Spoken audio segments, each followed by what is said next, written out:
इसके अंदर एक टेबल बना ली है, टेबल के अंदर मैं कुछ एंट्रीज कर लेता हूँ।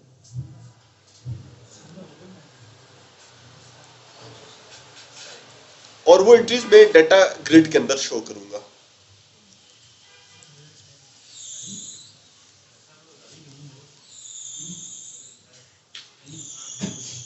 इसमें जब आप डेटा ग्रिड बनाते हैं डेस्कटॉप प्रोजेक्ट के अंदर, तो थोड़ा सा फर्क आ जाता है वेब के अंदर और इसमें। ठीक है, इसके अंदर ये होता है कि आप ग्रिड के अंदर बेशक सारे कॉलम शो कर दें, ग्रिड के अंदर स्क्रॉलिंग आ जाती है, स्क्रॉलिंग करके आप नेक्स्ट रिकॉर्ड को देख सकते हैं। लेकिन वेब के अंदर विड्थ फिक्स होती है और कॉलम्स भी स्पेसिफिक होते हैं। ठीक है, तो उसमें इसमें स्क्रॉल आ जाता है अगर कॉलम ज्यादा हो तो। आप क्या करें, टूल बॉक्स पे जाएं, टूल बॉक्स पे जाने के बाद डेटा के ऑप्शन पे जाएं और डेटा के अंदर एक ऑप्शन है डेटा ग्रिड व्यू। वेब के अंदर सिर्फ ग्रिड व्यू नाम होता है, इसके अंदर डेटा ग्रिड व्यू इसका नाम आ गया। और साथ ही मैं क्या करता हूँ, डॉक इन पेरेंट कंटेनर, ताकि पूरे फॉर्म के ऊपर डिस्प्ले हो जाए। डॉक ना भी करें, ठीक है, आप खुद पकड़ के इसको रिसाइज करते हैं जितना भी देना चाहें।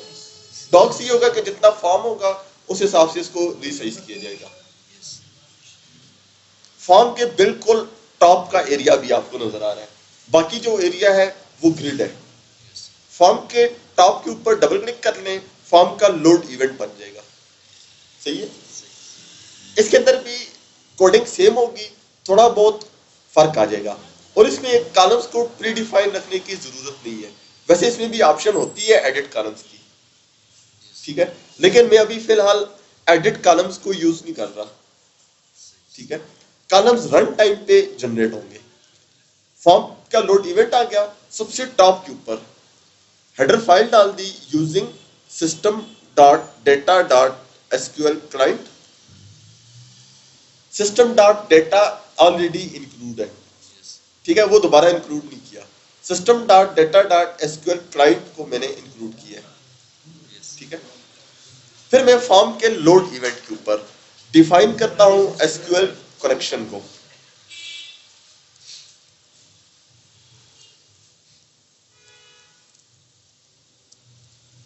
इसके अंदर कनेक्शन स्ट्रिंग डालनी है। कनेक्शन स्ट्रिंग के लिए आप क्या करें, डेटाबेस को सेलेक्ट कर लें, डेटाबेस के नाम को। प्रॉपर्टीज विंडो में जाएं, प्रॉपर्टीज विंडो में कनेक्शन स्ट्रिंग आपको प्रॉपर्टी मिलेगी। कनेक्शन स्ट्रिंग को इधर से मैंने कॉपी कर दिया और कॉपी करने के बाद यहाँ पे पेस्ट कर दिया।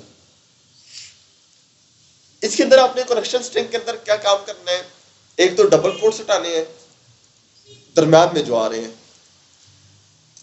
और पाथ को खत्म नहीं करना, पाथ इसमें लगा रहे। आपने जितने भी बैक स्लैश है इन सबको डबल बैक स्लैश में कन्वर्ट करना है, ताकि सिंगल बैक स्लैश जो होता है वो यूज होता है एस्केप सीक्वेंस के लिए, डबल बैक स्लैश जो है ये यूज होता है पाथ के लिए। इसका जब आप प्रोजेक्ट चेंज करेंगे, एक लोकेशन से उठा के दूसरी लोकेशन में डालेंगे, तो आपने कनेक्शन स्ट्रिंग दोबारा बनानी होगी, क्योंकि अभी ये डेल डेस्कटॉप पे पड़ा हुआ है। अब इसको डी में डालते हैं तो फिर आपको डी का पाथ इसमें बनाना पड़ेगा, कनेक्शन स्ट्रिंग दोबारा बनानी पड़ेगी। डेटा डायरेक्टरी का फायदा ये होता है कि कनेक्शन स्ट्रिंग लोकल बन जाती है, आप उसको सी डी एफ जी जिधर भी डालें चलेगा। लेकिन डेस्कटॉप में थोड़ा सा मेथड डिफरेंट है। सही ना, फिर मैं डिफाइन करता हूं इसके अंदर SQL data adapter. AD adapter का नाम आ गया, और adapter is equal to new SQL data adapter, select static from STD comma और कनेक्शन सेमीकोलन। सेलेक्ट कीवर्ड आ गया, static all columns from STD, STD जो है टेबल नेम आ गया। फिर इसके बाद data set DS, data set आ गया, DS is equal to new data set, data set को डिफाइन किया। लेकिन अब थोड़ा सा कोड डिफरेंट है, adapter dot fill DS comma 0 comma 0 comma STD. अब ये डिफरेंट किस तरह से है, adapter dot fill DS data set आ गया, इन 00 का मतलब है ऑल रिकॉर्ड्स। ये बाद में एक्सप्लेन करूंगा कि 00 क्यों है। जीरो इनिशियल रिकॉर्ड होता है, ये नंबर ऑफ रिकॉर्ड्स, ये ऑल रिकॉर्ड्स को शो करेगा। और तीसरा पैरामीटर, चौथा पैरामीटर है एसटीडी, इसमें आपने टेबल का नाम दोबारा लिखना होगा, ठीक है। वेब में तो ये होता है आपके ये आखिरी तीन पैरामीटर्स यूज नहीं होते, सिर्फ क्या होते हैं एडाप्टर डॉट फिल डीएस, ठीक है। उसके बाद ग्रिड व्यू 1, ये सॉरी ग्रिड तो नहीं, data grid view 1, data grid का नाम आ गया, dot data source is equal to DS dot tables, square bracket, और स्क्वायर ब्रैकेट में आपने क्या करना है, टेबल का नाम बताना होगा, ds डॉट टेबल्स, और टेबल्स में से टेबल नेम। इसको आप एग्जीक्यूट कर लें तो वही रिकॉर्ड डिस्प्ले हो जाएगा, ठीक ना। लेकिन एक इशू, ये जो रिकॉर्ड डिस्प्ले हो रहा है ये कॉलम्स नेम डेटाबेस से उठा रहा है, बिल्कुल सेम। इनको मैं चेंज करता हूं।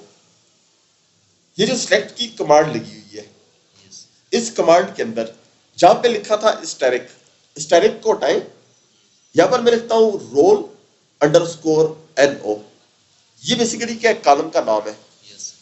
फिर मैंने स्पेस डाल के एज, फिर स्पेस डाल के स्क्वायर ब्रैकेट, और इधर में रोल स्पेस नंबर, इसको एलियास कहते हैं।